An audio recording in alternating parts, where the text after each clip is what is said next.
look what I've got. It's a bowl full of wild greengages. So exciting. I'm just back from a beautiful picnic at a National Trust property nearby.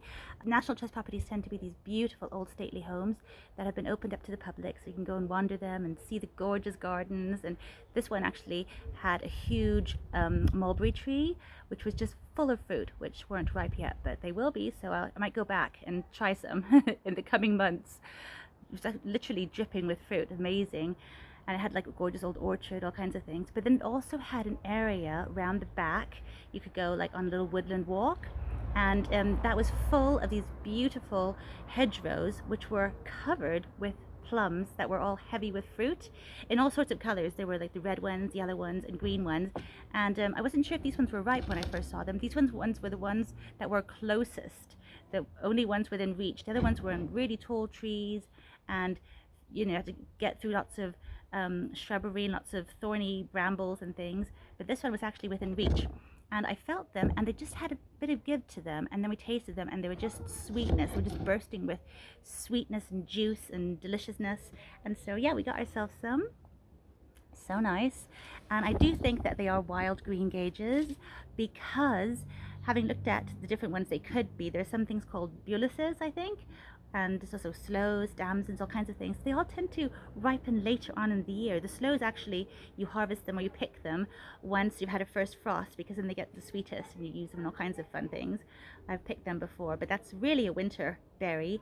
So these ones, I think, because we're in July now, just the beginning of July, I think this means that that sort of fits with them being wild greengages, which is perfect because I've so wanted to try greengages and we haven't got any. I mean, I've got two little dwarf greengage trees which haven't flowered yet or fruited. So much fun to be able to taste some. And of course you can use them in all the same ways as you can regular plums, but we're going to just eat these few that we brought home and enjoy them. I'll show you how they look on the inside. I'll cut one open and we can just see how juicy and beautiful it is. So here is one I cut open. Look at that. Isn't it so beautiful? You can see how glistening it is, and I promise you it is such a sweet, sweet delight. So really delicious. So gorgeous plums. There were also lots of red ones there. There were all the different sorts of colors they had, and I think the red ones were more cherry plums. They looked a little bit smaller than these ones. These ones are a nice little size. Definitely a small greengage size. Really, really gorgeous. That was such fun, especially as this year our plum trees haven't done too well.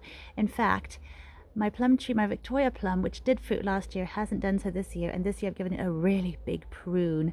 I do want to keep it sort of a decent size, and I thought pruning it, I'll keep it closer to the size of the other plum tree I have. So yeah, we've got 4 little plum trees here, including 2 greengage ones. So hopefully next year I'll have some lovely greengage ones. And what I thought I would do is, now that I have a whole bowl of these little wild ones, I want to try to grow a few from seed. I've seen some videos of people doing it, and they tend to crack the seeds open, so I might do that with a few of them, and I might just leave some of them in their outer seed. You see, it's a really big shell. It's just like an almond. They're in the same family, and usually you'd crack the almond open and then you'd get the sort of nut inside, the sweet nut, and that's also the sort of the seed you want to get out of this nut here too. So I'll see how it goes, and hopefully I'll get myself some beautiful wild greengage plums. For the moment, I'll just enjoy these beauties. Such a special treat. I love finding wild fruit.